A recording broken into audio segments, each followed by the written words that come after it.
up? What up? What up? Welcome to the next episode of the Speaking Heat podcast, man. We're back at it after a big weekend of football. Great weekend. Big weekend of college football. Week 3. We're going to dive into looking at this weekend, man. This was again another good weekend. Football is amazing this year. I love football. And every week seems to prove why I love football, because there was great games this week. From top to bottom, upsets, teams really establishing themselves. Overtime games. Overtimes, weather delays, everything. It was a wild weekend. One-score games. It was just amazing football. It was. It really was. There was a lot of great matchups this week, man. We saw a classic in Knoxville. We saw Georgia pick up a big win. We're going to have to get big into win that. at Tennessee. We're going to have to get into that. We're going to dive into that for sure. That was probably the game of the weekend. It was, think about this. It was a great weekend to be a fan of football in the state of Georgia. We saw Georgia pick up a big win. We saw Georgia Tech pick up a big win in Clemson.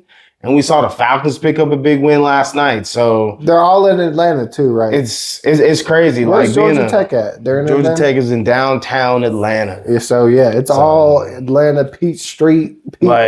It's great to be a Georgia football fan, man, because all 3 teams won big games this week. So shout out to them. We got some things we want to talk about, man. Obviously the classic down in Knoxville. Georgia Tech went and played a great game at home and got a big dub against Clemson. We saw Florida really struggle, and LSU take a win I think Saturday night. Florida's going to struggle all year long. The road that they've got to go through does not look great. They've got a long road ahead. It does not look bright for Florida. It does not, man. We saw Miami. We saw Miami really go and take care of business against a newcomer, if you'd say. USF kind of really emerged a little bit. They got ranked, and Miami really took care of business even after a weather delay. We saw a bunch of those this weekend. Miami really went and took care of business. I hate to say it, but Carson Beck might be the Heisman this year. Maybe. I think he's second right now in the Heisman. So, we'll see where that goes, man. Because he looks good. He looks really good. That Miami team looks scary. For sure. They look like they're going to win a lot of football games. Texas A&M, great game. What a game! You were watching that game all year. Saturday night, man. That game was crazy. Just the plays made in that game and the way that Texas A&M really finished, really in the last minute, they really went and took the lead. That was a wild game. Hasn't that been your team? No, it's Texas Tech. Is that your team, right? You said Texas Tech is that team. I think Texas Tech is a team people need to be watching out for. A&M made a statement though, so they might be a team you need to look out for this year. Oh, for sure. I think they jumped them in the top 10, and it's exactly where I had them in my prediction. So. Mm-hmm. We got we had some ranked teams struggle. I think a trend that I've seen this year is we're seeing ranked teams kind of start off slow. LSU started off really bad. LSU, Texas, Oregon even. Oregon's looked good this year, but they even kind of came out slow and really didn't put Northwestern away until later. But some teams that are really good. It seems like they've kind of started some games slow. So I'm wondering if that's a sign or if that's just just certain games you're going to come out and struggle and kind of start out slow. But we had some teams start out slow on Saturday. LSU has been playing teams. First 3 games, been playing some good teams. So yeah.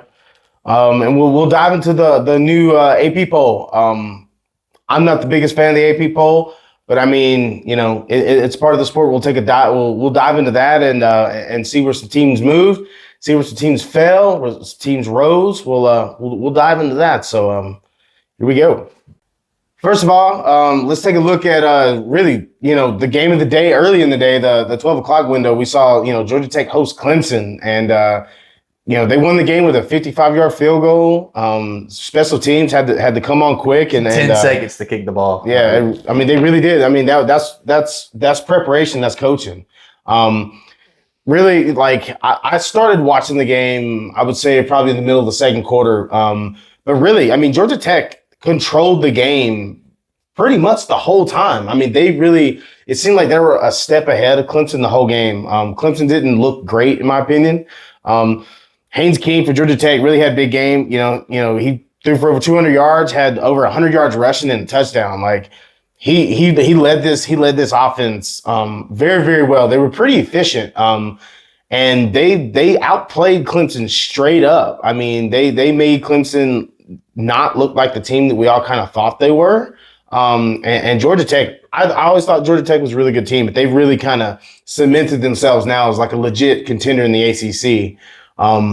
They go and, win a big game at home, crowd storm the field. They ended up, I saw that they actually put the goalposts in the school president's pool at his house. I've seen so many angles of the field goal post going through the stadium, going out the back door, and then going out to wherever they took it. That was crazy. There were so many different angles of it, but I don't think Clemson, after last week, what we saw, I think Clemson is struggling. I think they're going to be a team that's not top 25. I know that really Klubnik's had an issue with turnovers this year. He's had 4 turnovers in 3 games, 2 of them from Saturday. Clemson. So whenever they played LSU, like we're looking at the game and you're like, okay, LSU's a good football team. So it's not necessarily struggles. It's more just because it's the first game of the year and they're playing a good football team. And ever since then, they struggled against Troy, and now they dropped this game and don't look great against Georgia Tech. Clemson's got an issue on offense, in my opinion. I don't really know what it is. Klubnik is just really, he looks like he's almost regressed. He finished last year really, really good, and I just feel like he's kind of pulled back a little bit. I don't see the same Klubnik, But yeah, Georgia Tech coming in with that NASCAR play to kick that field goal, that says a lot about that team and how ready they are to win games. They were prepared, man. They were prepared for a crucial play to win that game. That was an exciting football game. To see Georgia Tech really emerge as like a really, really good football team is actually pretty wild. What's the record now? 2-1? No, they're 3-0. 3-0. 3-0. Are they ranked? Oh, we'll get into that. I think they are ranked. We'll dive into some to the poll later, but I think they are ranked finally. Wow. Yeah, I came in last second. I didn't get to see the game, but I walked in and they were about to kick the field goal. Yeah, it was crazy. And that play was just, you couldn't ask for more from your special teams. That's well execution right there. They had players running off the field. They had a whole set of 11 players running off the field and a new set running in. For them to do that with the clock ticking that late for the game, it just shows what kind of team they are. Yeah, they look good. Brent Key's got this team rolling, man. I don't have their schedule in front of me, but they play an ACC schedule, and they got Georgia at the end of the year. But this team can win a lot of football games and really make some noise, in my opinion. Next, we saw Texas A&M go to Notre Dame on the road, and this was not Friday night. This was Saturday night. Big game, wild game, shootout. Texas A&M, took Notre Dame down 41-40. Really, it was back and forth pretty much the whole game. Marcel Reed, A&M's quarterback, he came up big late, where they scored essentially their game-winning touchdown with about a minute or so left. Texas A&M, they look good. They really do. They look good. I like what I've seen from them. I had high hopes for A&M. Even Notre Dame looks good, but A&M, that's a big win going on the road, in a hostile environment, packed house, night game, against, a really, really good football team in Notre Dame. They looked impressive. A&M really, really looked impressive. Notre Dame looks good, but they're 0-2, 0-3. That's the crazy thing. And they're still ranked. I'm pretty sure they're still They are. They got knocked in the AP poll. I'm not a fan of the fact that they got knocked so far. They've lost 2 games by a combined 3 points to Miami and A&M, 2 current top 10 teams. I think playing those teams the way you play those teams, I think they should be higher in the rankings. But I get they're 0-2, so they've got a chance to, in my opinion, looking at their schedule, I think they'll go another 9 straight wins. The rest of their schedule looks good then? I think they have to if they want to have a chance. Oh, yeah. They're going to have to probably run the table at least to get one of those spots because they don't get an automatic spot. Yeah. So they don't play no more ranked teams? They do play USC. They host USC in week 8. So, that's a pretty good matchup. And USC looks pretty good this year, too. They do. They look impressive. Diving into that game Saturday, the thing that really stood out to me was that because I have expectations of Texas A&M this year, I really expected them to be a really, really good football team and a really potentially challenge for the SEC title, but definitely make the playoff.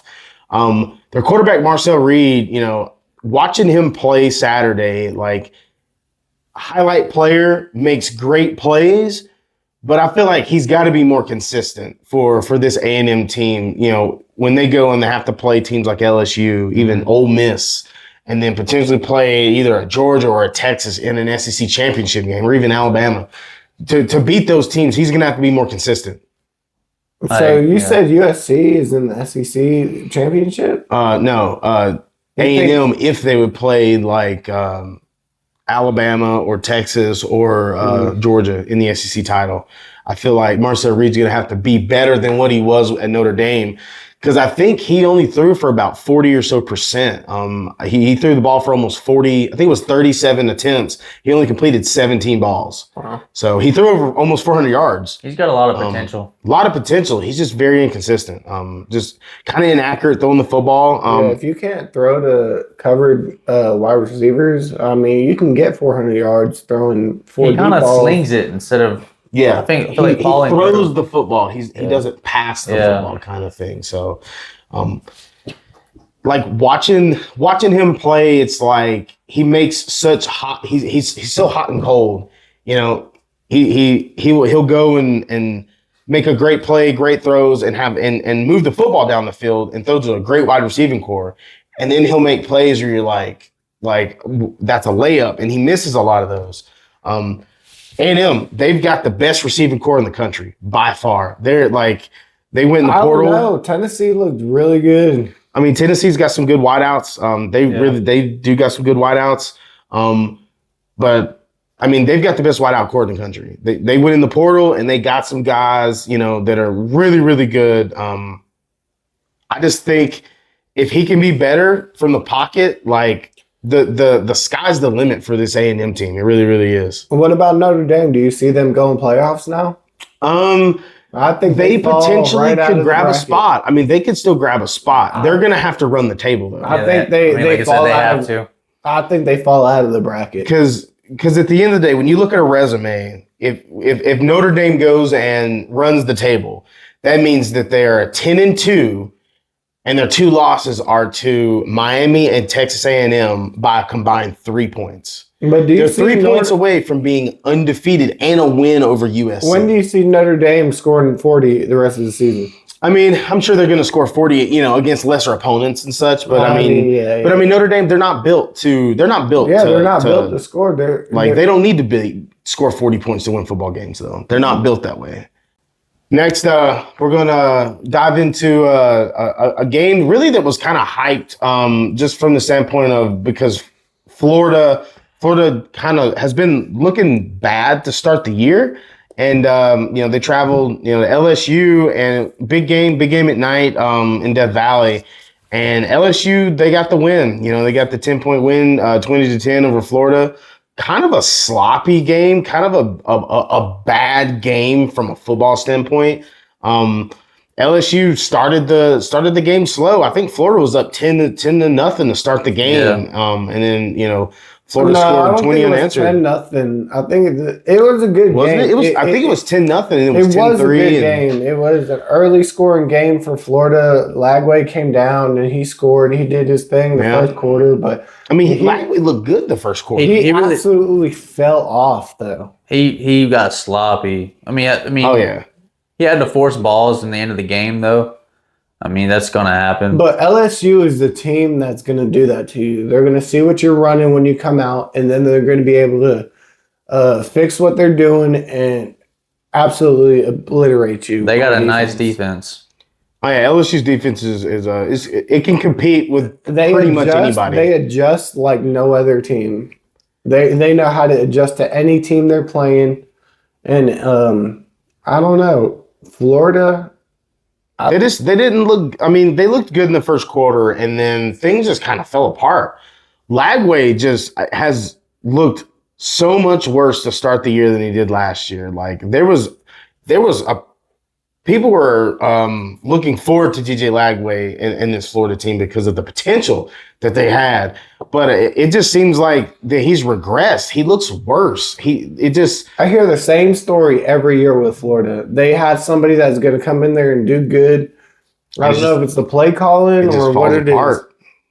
They just don't know how to adjust to teams. Especially good teams, and that's all they're going to play this season is good teams. DJ Lagway, he had 5 turnovers, 5 interceptions. Yeah, that's against LSU. Like, you can't turn the ball over like that, and especially at the end, it just seemed like things just fell apart at the end. I mean, it was garbage time at that point. I mean, he's having to heat it. I mean, he had so many quarters to get back the lead or get a score on the board. Like, I don't know. After that first quarter, he just fell apart. Yeah, I mean, Florida came to the season with a lot of hype, and I just feel like they've almost have gotten worse and worse every week, and it doesn't get easier. And it's going to get worse. Yeah, they got to play. They got to go to Miami this week. Miami. They got to go to Miami this week. 0-3. And then they've got a gauntlet after that. They play some really really tough teams. They play Georgia. I know they play Georgia. Florida? Yeah. Yeah, Florida always plays Georgia. Yeah, they play Georgia. They play a gauntlet. I mean, I think last week when we were looking at the schedule, I think every game for the rest of the season was a ranked opponent. Yeah, that's crazy. So how do you do them like that? They got to figure it out. I mean, do they switch quarterbacks? Do they have a guy that they want to maybe thrust out there and see what he can do, or do they still trust Lagway? I think they're invested in Lagway. I mean, he's young. I mean, they've kind of put all their eggs in that boat. But when he's ready to play and wants to execute, he's a good quarterback. He was a Heisman contender like last year. Yeah. Like so I mean, he needs to figure it out. Their staff needs to figure it out. I don't know, and I don't think they're gonna. They just play too many hard teams. Yeah. They don't have any layups. Like that's the thing, especially early in the year. There's no layups to really get in rhythm, to kind of fix things that you've kind of have had a lot of mistakes with. It's tough team after tough team after tough team. It's like they're gonna have to grind out wins. How do you put that as somebody's schedule? I mean, it happens. I mean, Oklahoma. I mean, it's hard. It's hard to not have a tough schedule in a league like that when there's so many good teams. I mean, we see Oklahoma had a tough schedule last year, and Oklahoma has a tough schedule this year. Most teams are going to have a tough schedule when you play in a big conference like that. So, it's kind of hard to avoid. Someone's going to get a tough schedule. It's going to happen. Do you think Florida upsets Miami? Oh no, not. Do you think it's a blowout? Something in me something in me says that they're going to compete in this game. Yeah. It's a rivalry game. They got embarrassed last year at home. Is it going to be low scoring? I don't think it's going to be low scoring. If this game's close, I think it'll be a shootout. I think Miami probably wins this game handily by at least double digits, but I feel like Florida should come out and compete. I think their defense has seen so many different offenses. They have the capability of shutting down an elite team in Miami. I don't know. I'm looking for Miami's weak spots, and I don't think I'm going to see it. I think Miami's going to run with this whole season. I think Carson Beck's he looks too good. I think he's just going to keep this going. Florida's on a downhill slide, man. I don't think it's going to get any better. It's hard for them, too. It really is. So we'll see. Biggest game of the week. Georgia at Tennessee. Massive game. I was on the edge of my seat the whole game. I loved what I saw from Gunner. Loved it. Couldn't have expected better from him. Tennessee's first drive, man. I mean, that whole place was rocking. Yeah, Tennessee always opens good. It looked flawless. Every Georgia-Tennessee game, they open up with a purpose. They always come out swinging. And they did that with a 2-score lead this game. And Gunnar Stockton came in there and finished the job. So really, like, watching this game, so really, the game had, like, the game changed in waves. So you saw the game start out, obviously, you know, Tennessee had all the momentum. Obviously, they're playing at home. They come out on fire. They go down and drive, you know, and score immediately. And then you see, I think 3 of the first 5 possessions of the game ended up being Tennessee was up 21-7. And it's like you're seeing this momentum that Tennessee has, and you're like, we need to answer. We need to answer. We need to answer. I think that was a lot to do with Georgia's defense in the first 100%. half. Georgia's defense in the first half was I've never seen Georgia's defense act the way they did in the first half. I mean, they responded. Tennessee went down there and scored first drive. Georgia came right back and scored second drive. I mean, with their first drive, but I just can't believe how Georgia's defense didn't do nothing. They left space open. They weren't tackling. They were just getting ran through by Tennessee. Yeah. First quarter, 21-7. I told Lunch the same thing. I was like, bro, this is insane. And it's and like, so watching the game, like, especially because, I mean, Braden was saying the same thing. He was like, you know, there's so much space going on. There's so much space. And like, I'm looking at like, where's the space? Why is the space? Why is there so much space? Why is there so much separation? And like, again, you know, like I was saying, like when you watch Tennessee play, when you watch the way that Josh Heupel runs his offense, this offense is very, very similar to the Art Briles Baylor teams from the 2000s or from the 2010s. Those Bryce Petty teams. They run their offense with splits from sideline to sideline. Yeah, between or outside the hashes. Outside the numbers. I mean, you got like your outside receivers like 3 yards from the sideline. So you're playing from it's all a numbers based game. So you have the box and then you have your alignment outside the numbers. So basically it all depends on, you know, defensively, what are you wanting to do? Are you wanting to stop the pass game or are you wanting to stop the run game? And I feel like Georgia was trying to keep the ball in front of them. That's where a lot of the space came from. They were playing off a lot. Yeah, you said they were scared to get beat over top. Yeah, I mean, they still got beat, but I mean, it's going to happen. They were keeping the ball in front of them, and I feel like that also was a part of the game trying to get the defenses to settle in. Mm-hmm. Because early in the game, you're going to get, you know, adrenaline, and things are going to happen that aren't going to happen in the middle of a game because you got to kind of come down from the adrenaline. Now that's when the game really starts. The scripted drives are now gone, and now you got to make adjustments within game. And I feel like the defense has really settled in around, you know, middle of the second quarter and on. I feel like defensively, even though there was 44 and 41 points, I feel like the defense has played better than what the scoreboard shows. Yeah, for sure. I agree with that. I mean, some people can see the score and be like, "Oh man, defenses are trash." Yeah. It was just an all-out good game across the board. I mean, both quarterbacks did the job. Receivers did great. I mean, just a good game. That's what you're saying. Gunnar did his job. I don't like necessarily the play calling they did. The play calling was crazy, man. Tennessee was always ahead this game. They were always ahead. And then for Gunnar to be in there and stay in there and be locked in to come and bring them back, whether he was throwing screens or the running game actually broke loose, he did everything I could hope for him, dude. I don't know. For him to be in there and I mean, this was a true test to see if he could, you know, people were saying, can he, you know, play a ranked team? He was behind the whole time and he played with a passion. I mean, he didn't look rattled at all. Like, he didn't look lost. He didn't look rattled. Like, he knew his job. He knew what he had to go in there and do, and he executed it. he looked comfortable. I mean, like, watching, especially with it always seemed like Tennessee was always one step ahead in the game. But Georgia does what great teams do. You find a way. Like, you don't just let the game let the game slip out of your hands. Being down 14, you can't and being able to stick in there and grind it out. Oh my gosh.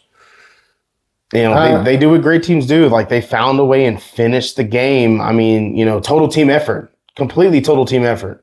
Is it more of Georgia like coming back and dominating and knowing what plays to call, or is it more Tennessee fell off and couldn't run the same things they ran? I mean, in my opinion, like to be real, just like Kirby said, like, they were lucky to win that football game. Oh yeah, Tennessee should have won the game. Like, straight up, they should have won the game. They had multiple opportunities to win the game, and they didn't. And great teams that especially have championship medal, they find a way to win games. And when you have a game in front of you where you can win the game, that's the test on how good you really are, where you are as a program. And Tennessee just came up short. I think small things really is what did it. I don't think it was that they missed the field goal. Like, obviously that would have won the game. But they had multiple penalties. I think they doubled Georgia's penalties. I think Georgia had 4 penalties in the game. Like you said, Tennessee had all the chance to win. I mean, they had the field goal to kick. They got the ball first in OT. I knew he was going to miss that. Yeah. You can just tell by the way they were filming it. He looked a little nervous. That was just me. I mean, it looked like on the sideline, you could tell the pressure was there. He's a good kicker, too. It's a big kick. But I think with anybody, you're going to feel that pressure. And for them to do it on third down, wasn't it on third down they kicked it?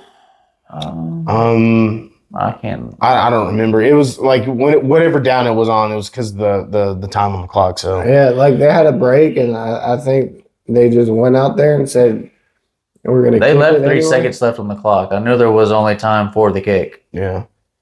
Tennessee had, I think 10 or 11 penalties. Wow. They had 2 turnovers, 2 interceptions, which, I mean, I think really that's what it really cost them, because there were times in the game where they punted, especially in the second half.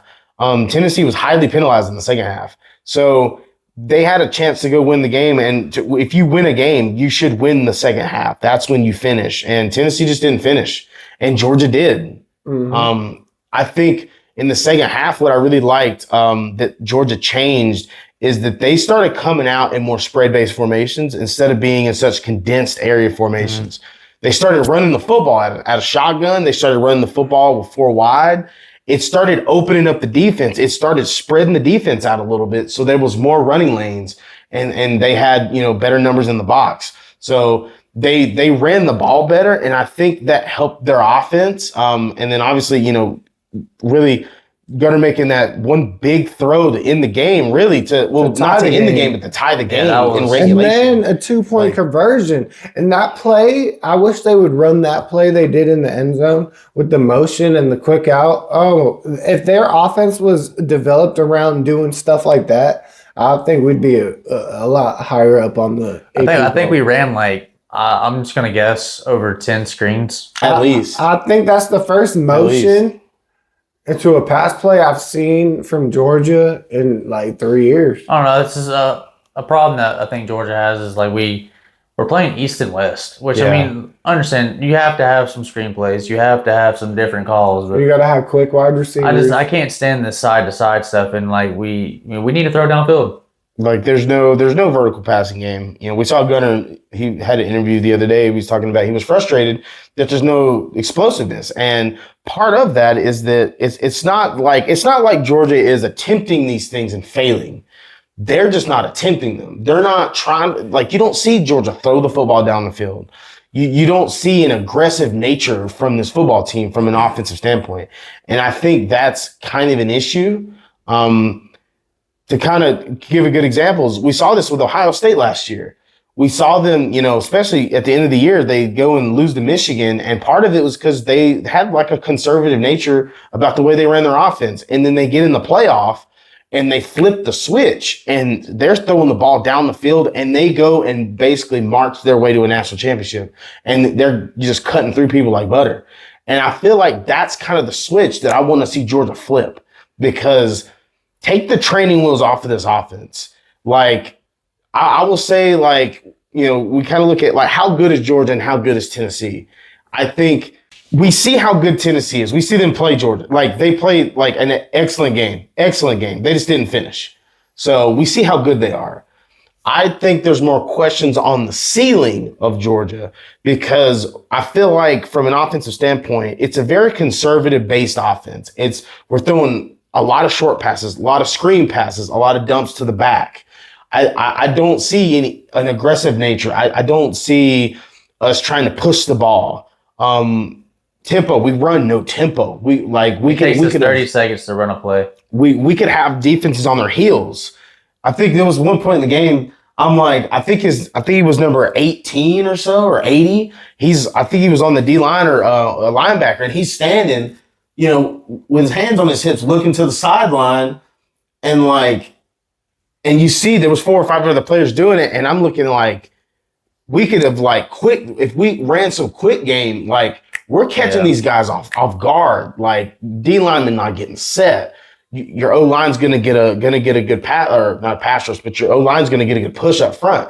There are things, if you do these things, that you benefit from it. I just don't see it from Georgia, and I really think that would help send this offense over the top. Yeah. Is having a little bit more pace of play and more of an aggressive nature with pushing the ball down. I just think we don't run the ball enough, like efficiently. Like Frazier, like he'll be out for a whole drive, and it's like, look, I understand we have 5 running backs, but it's like, I mean, use your starting running back for a reason. I mean, he won the game for us. I mean, pretty much, yeah. He had a good second half. Well, when I say he won the game for us, he scored the winning touchdown. I mean, I think Georgia's defense and being down 14 and trusting their offense and Gunnar Stockton to be able to score and to come back and put on the performance they did, I think that says a lot about that team. Being down 14 to a ranked team, Tennessee, a rivalry game or rivalry. Yeah. Not only was this a proving moment for Gunnar, this was a huge proving moment just for the team itself. I mean everyone was saying, is Georgia going to be, a top team this year? Is Gunnar going to be able to control the offense? I think this was a good showing. I think Gunnar has work to do. He definitely has work to do. But a lot of it has to do with the play calling. I think he has the ability to throw that ball past 20 yards and make a play. I mean, who does Georgia have as an offensive weapon? Zachariah Branch. I mean, Zachariah Branch is one of the fastest dudes in college football. Did you see that play? He just took off. He's gone. And we need to work him into space. I mean, a screenplay, I guess you could call it space, but it's like you're behind the sticks. That's a big thing with Georgia's offense, is that I just don't think they utilize space very well. Like, watching this game, you see Tennessee's whole offense is based around playing in space.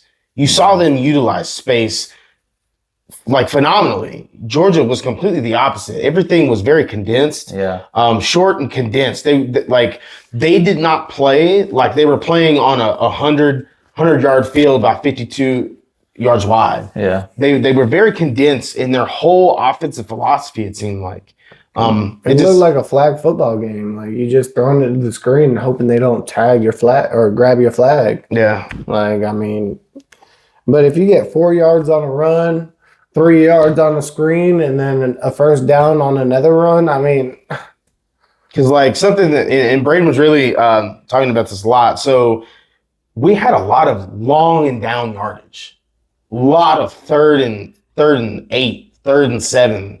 We're setting our stuff up for third down. Like, it'll be, or just not even that. Like, that one drive where I think it was 3rd and 3, and me and Lunch are like, all right, hey, a cool 5 yards, a cool 7 yards. We ain't gotta go for crazy. I think they threw like a 30-yard pass for incomplete.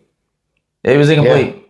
And I'm just like, why are we not trying to play towards the sticks or a little past the play the sticks? Yeah, just get the first. Just get the first down. I mean, if it's there, it's there. But then on the flip side, it's like there were times where it was like 2nd and 10. Yeah.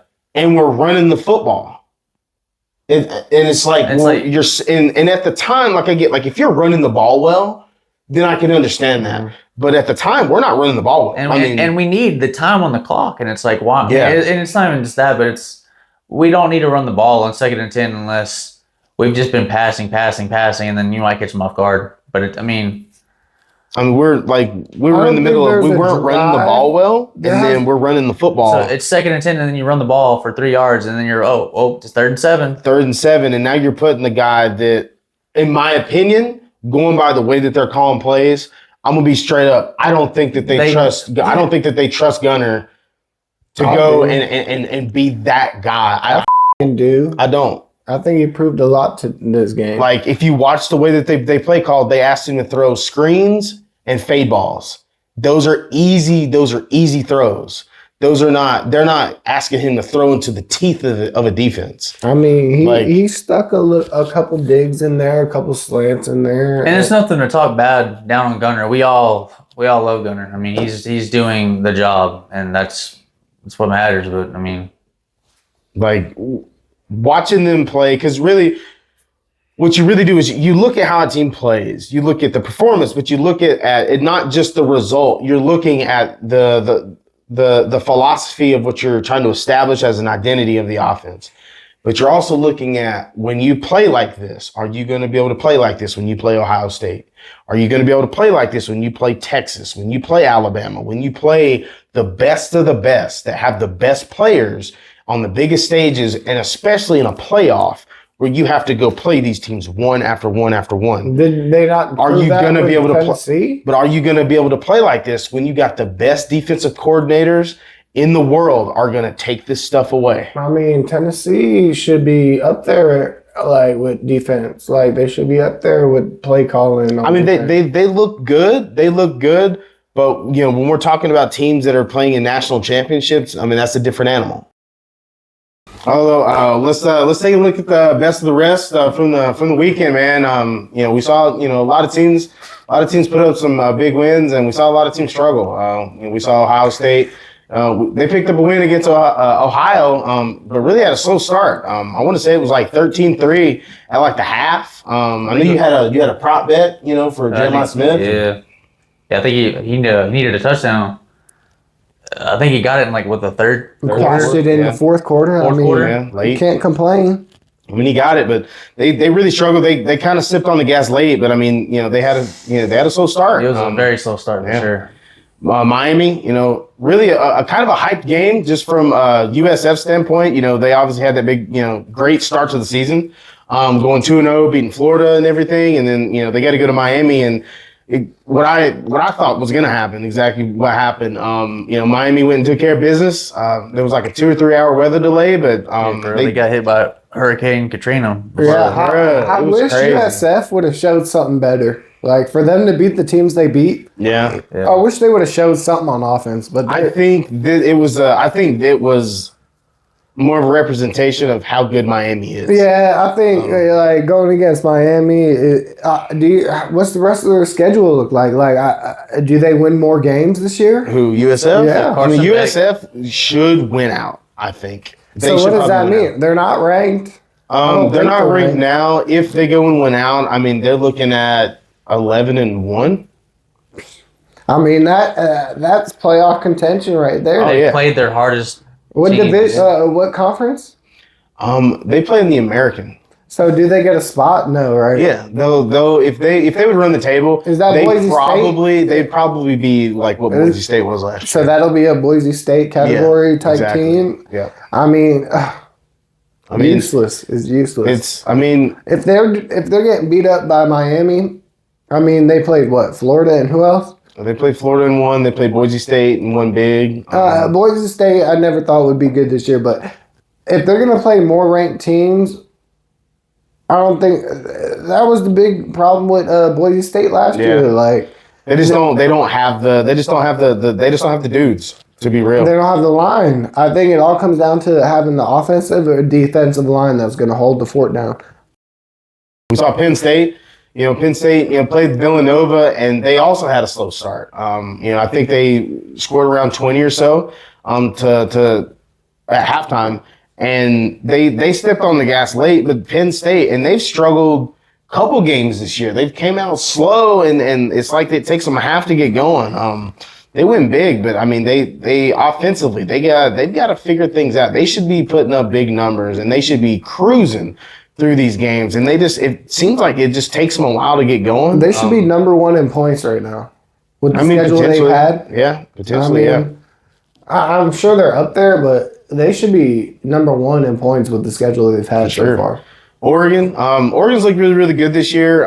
They played Northwestern. They are looking so good. They kind of, it was a slow game the whole game. The pace of the game was really slow. They never really put the game away. It was always seemed like if Northwestern had one good drive, they were back in it, and just they won the game. But they could have shown a lot more. For sure. They could have shown a lot more. Could have been like 50 something. Oklahoma continues to look really, really good. John Mateer still, is showing why he's the favorite to win the Heisman right now. They went and took care of business against Temple. They looked really, really good. Their offense continues to impress. They picked up a impressive win. Texas Tech, they had another weather delay. They were in weather delay for about 2 hours. But they took care of business against Oregon State. I knew at one point they were up, I think 35-0 in this game. I'm sure the weather delay really kind of impacted the way this game went, but they picked up a win. Their offense looks really, really good. I think they're a team to watch out for. They're a potential top 10 team at the end of the day if they can continue the way that they're playing and win the Big 12. Alabama went and took care of business against Wisconsin at home. I think Bama's kind of turning things around. I think Bama's starting to really kind of find themselves a little bit and look like Bama again a little bit. I mean, in a way, yeah, but Bama needs to dominate every game, and I don't think this was a dominant game even. I mean, they won by a lot, but I don't think they dominated the game like Alabama should. Their young receiver, he had a great game. Michigan came out and they looked crazy. They looked really, really good against Central Michigan. I think this is the largest margin of victory by Michigan, and I want to say like 60 or 70 years. Wow, no. Yeah, it's the largest margin of victory I think in about 60 or 70 years. Yeah. Wow. Sharon Moore was out. He's been suspended for a couple games this year. Buff Poggi came in and was interim, and they got it done. So. Teams around the country kind of, put up some iffy performances, and then some of them look good. So, we'll look at next week and see how they continue to play. So, well, let's take a look at the new AP Top 25, man. We got some teams moving around, some teams dropping, some teams going up. The top three stayed the same. We see Miami goes up one spot. Georgia goes up one spot with a big win. Oregon dropped 2 spots. We got Florida State actually moved up 3 spots, which I think is very, very interesting that they are ranked so high. They're getting a lot of credit for beating Alabama the way that they did week 1, and they're really, really riding that. Why would they not be ranked above Alabama? Are they? They are ranked above Alabama. I'm not quite sold on Florida State being this high. Like, they look better. They look a lot better than they did last year, but I'm not quite sure that they're a top 10 team. I think beating Alabama, especially with the way that Alabama's turning it around, it looks like, that's a more impressive of a win. But I'm not sold yet. They've beaten Alabama, and that's it. I'm waiting to see to more validate them being ranked this high. See Texas dropped a spot. I could honestly see Texas being out of the top 10 right now. Potentially. They don't look great on offense with Arch. They don't have their play calling is what everything I want Georgia to do is Texas play calling. Sark is a good play caller. Sark is definitely a good play caller. They got to do better. Like Arch has got to just play better. They've got to continue to develop him because he's really, in my opinion, what's keeping this offense held back right now. And Texas is going to have to get it together, or they're not going to beat an Alabama or a Georgia in the SEC championship if they continue to play in the way they're playing. Is it the limelight for Arch? Is that the problem? I don't know. I don't think it's limelight at all. I don't think it's pressure or limelight. Maybe he's just not as good as I feel like people have thought he was. And maybe it's just going to take time. Everyone's not going to be good day one. So, but he's supposed to be going and drafting this year. I mean, going by the way he's playing, he's definitely not. Definitely not. He's definitely going to come back for sure. He's not going to be drafted very high, if so. So, I mean, he's got to turn it around, not just for this season, but for, if he's going to go to the NFL or if he's coming back next year to continue to progress. So, Illinois, Illinois, undefeated right now, ranked 9th, Texas A&M, probably the biggest movers of the whole poll. Went up 6. Move up 6 spots, finally in the top 10. Impressive big win against Notre Dame. They're starting to put themselves up in the mix. Oklahoma's a really, really good football team at 11. I like where they're positioned at right now. They've got a lot of games ahead of them, but I like where Oklahoma's at 11.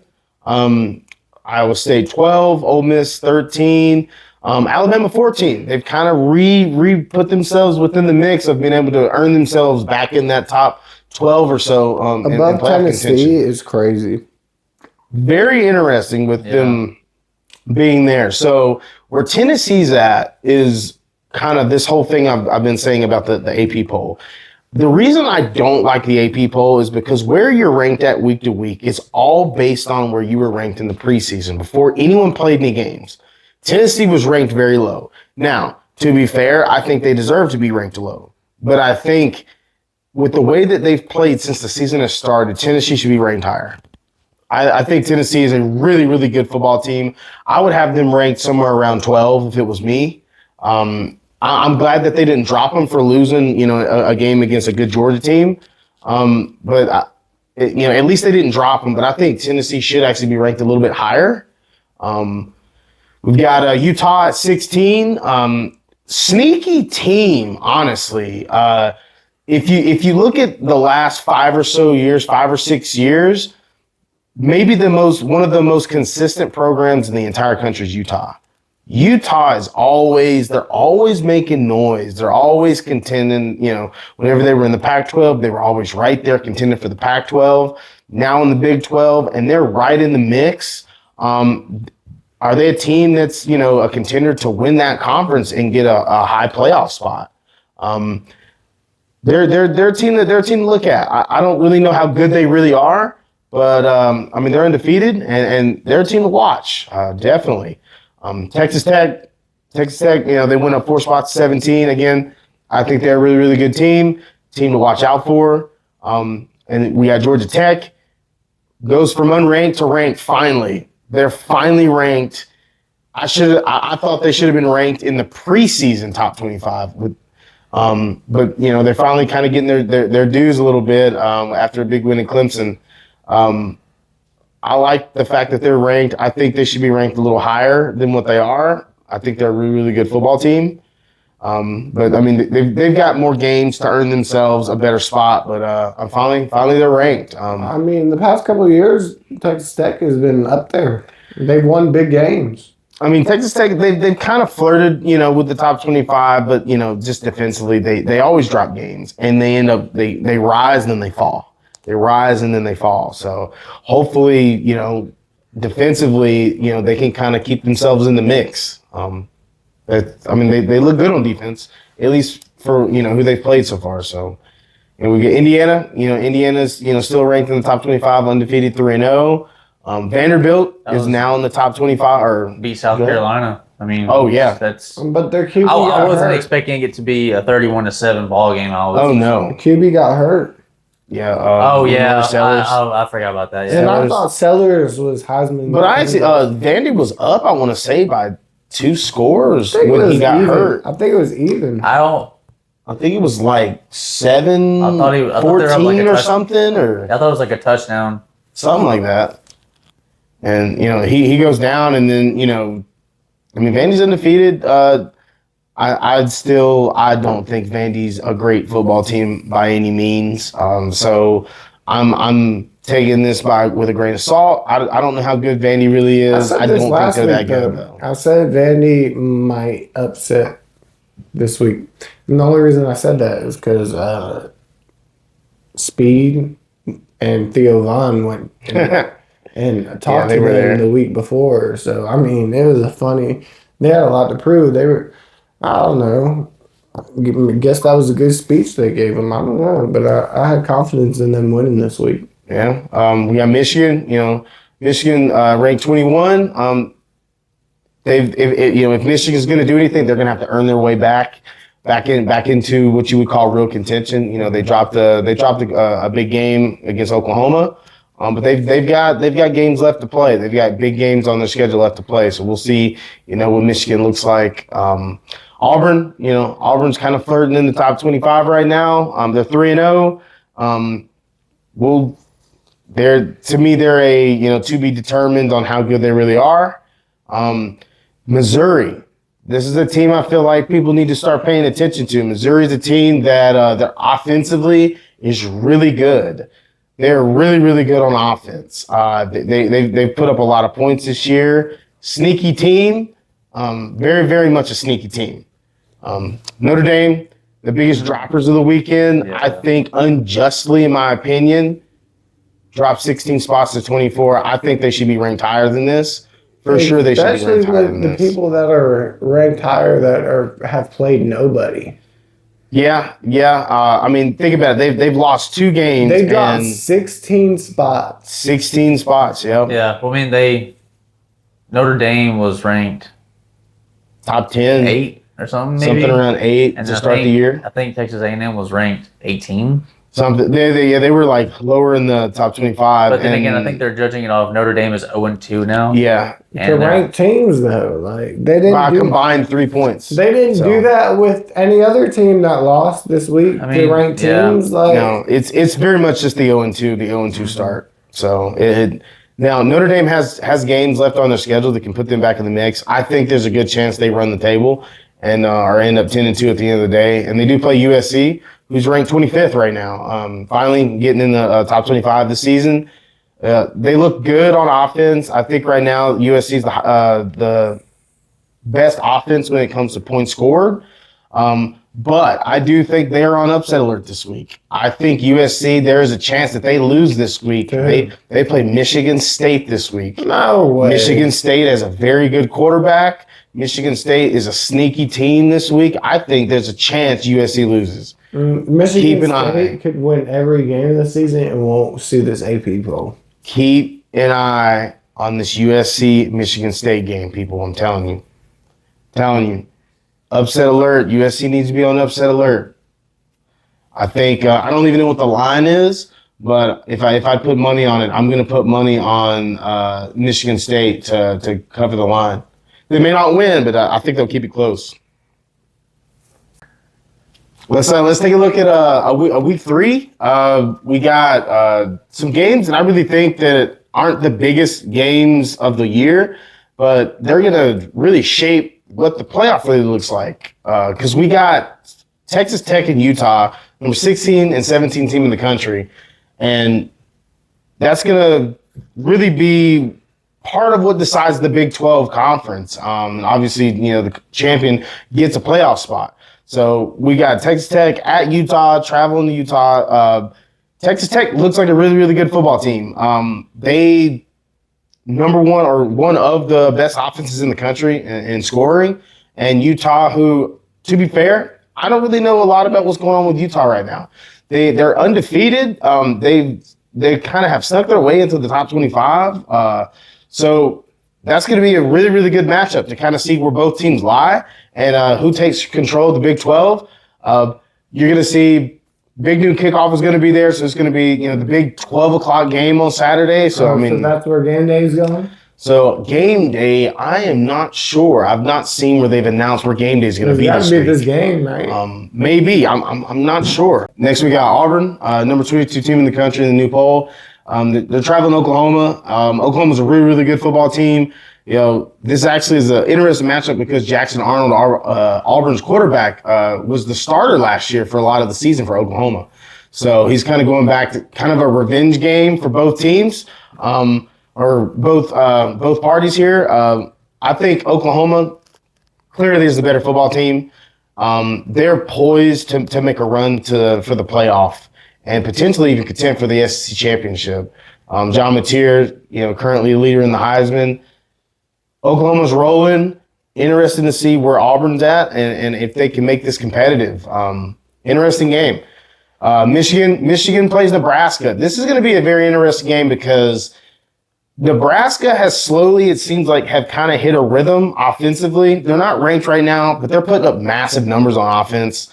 The Patrick Mahomes clone, as you say, I know you've seen it. Yeah. Look just like Patrick Mahomes. It's stupid, crazy. Dylan Raiola.